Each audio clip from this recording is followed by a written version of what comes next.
The WWE Midcard is dying. Once one of WWE's biggest strengths over the past year has become one of their biggest weaknesses heading into WrestleMania.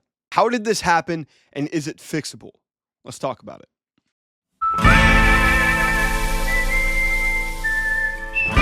Last year's WrestleMania build saw the Intercontinental Championship on a similar prestige level as the new World Heavyweight Championship, as the current World Heavyweight Champion was holding a mid-card championship and made it feel so special in his historically long reign. Last year, the United States Championship was in one of the worst wrestlers' hands, truly dog shit reign for Logan Paul, but he was at least facing Randy Orton and Kevin Owens, some massive main event, WrestleMania main event level names. Fast forward to 2025, and it feels as though the mid-card has been thrown on the back burner. The United States Championship and the IC title divisions have had lackluster stories and some truly low-effort feuds. But now we have two more mid-card championships, which is a great thing, both the Women's Intercontinental Championship and the Women's United States Championship. But unfortunately, we haven't got great stories with those either. Look, all credit to Chelsea Green. She has been amazing as the United States Champion. She's been great without having a great feud. Chelsea has just consistently been running in a circle feud with Michin that seemingly has never stopped, while the Intercontinental Champion Lyra has seemingly had zero consistency in terms of a story and real feud. She's just had a mixed bag of Dakota once a week or Ivy another week, and then now seemingly is thrown into this Liv and Raquel story, maybe teaming up with Bayley, maybe not even defending the championship at WrestleMania. Now on the men's side, in 2025, the Intercontinental Championship actually pretty decent. The story between Braun Breaker, Penta, Finn Balor, and Dominic Mysterio, which will likely go to WrestleMania, seems like two separate feuds fused into one because they just need to get wrestlers on the card. But Penta is certainly one of, if not the biggest bright spot of the mid-card division so far, and you can tell that by the effort that they are putting in to this mid-carder. WWE has done a damn near perfection job at presenting Penta as a big deal in WWE, and I applaud them for that. But for the rest of the division, that's few and far between. Take the United States Championship, for example. The United States Championship was just on the shoulders of Shinsuke Nakamura. Like an RKO from Randy Orton, the Shinsuke Nakamura title reign came out of nowhere. We saw Nakamura randomly leave catering to become United States Champion, all to just stand in the background and look menacingly at multiple wrestlers, never really feud with them, and then lose the title back to LA Knight, who he originally defeated, and have a next to nothing title reign. And over on SmackDown, the only real effort that they're putting into the mid-card is for Jacob Fatu, who is basically SmackDown's version of Penta. He is the mid-carder that they are absolutely putting all of their chips in for, but you can make this division truly special. And on SmackDown, with it being 3 hours, should be the show of the mid-card. It should be WWE's biggest strength on that show. You have the likes of Sheamus, Carmelo Hayes, AJ Styles, Dominic Mysterio, Finn Balor, Ilya Dragunov once he comes back, Lyra Valkyria, Dakota Kai, Pete Dunne, Sami Zayn, Andrade, Chelsea. Hell, you could even add in like a Drew McIntyre and a Damian Priest if they were to kind of step down to that mid-card, which would make those titles feel even more special. And you have Chad Gable, who at this time last year looked ready for an iconic heel turn and become the champion against Sami Zayn to finally win the IC title, and now is El Grande Americano. Carmelo Hayes could be booked as a future world champion just like Braun Breaker is. You have a guy in Jimmy Uso who's doing his best job to save the Jey Uso Gunther story. He could be one of your top guys in the mid-card. And like I said before, guys like Drew McIntyre, Damian Priest, Sami Zayn, Kevin Owens, Randy Orton, this was what the mid-card was last year. This was stars of that caliber were in the mid-card, and it feels as though WWE have them too high up that they cannot go back down to the mid-card and make those titles prestigious, but they also don't want to put the time and effort into that mid-card division because they still want to keep elevating the guys that they have on top. It's a really difficult situation because the WWE has so many top stars, but that mid card is lacking so much attention. Another frustrating element of how WWE is devaluing the mid card is they're largely not on the pay-per-views. Think about the last time that Lyra Valkyria defended her championship at a pay-per-view. Go ahead, I'll give you a second to answer that. It's none. She's never defended the championship on a pay-per-view. What about Chelsea Green? Also never defended the championship at a pay-per-view. And I wouldn't even be too mad at it. I think WWE genuinely could get away with this while only doing the 5-match cards or whatever on pay-per-views if they put a huge time and effort into these stories. If Lyra was at the main event scene of a Monday Night Raw every now and then. If Chelsea had a ton of compelling storylines going on with her. That's not happening.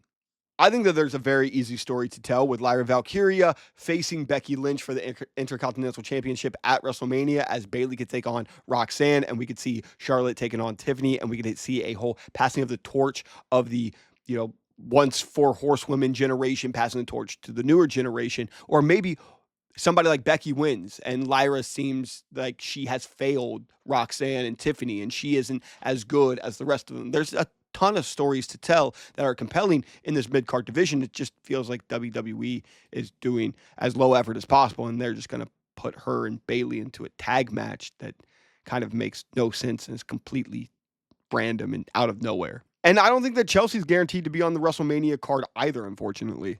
I do really hope that this is heading towards Chelsea versus Piper at some point, and I do actually think that that is going to be a really good story to tell down the line. But the problem is, in the meantime, there's no seriously compelling stories and competitors for her right now because WWE hasn't created them. Ultimately, do I think that this problem is fixable? Absolutely. And I think the biggest solution to this problem is knowing the plan going forward when someone is crowned champion. I think it was painfully obvious early on in the Shinsuke Nakamura's title reign that WWE didn't really have a long-term plan of what to do with Shinsuke's character once he won the championship. I think the same thing can be said about Lyra. It felt like they were just making the Women's Intercontinental Championship because they made the Women's United States Championship and didn't have plans going in forward to actually make Lyra have a compelling story. Obviously, like I said, the likes of Jacob Fatu and Penta are going to be great champions one day, and when they win the title, that'll be a great moment. I just really hope that WWE are setting up compelling stories to tell once they actually become champion, or it's going to harm their characters, and it's going to hurt the work that WWE is doing to make them seem like such a great champion. I think it would really help TV as well.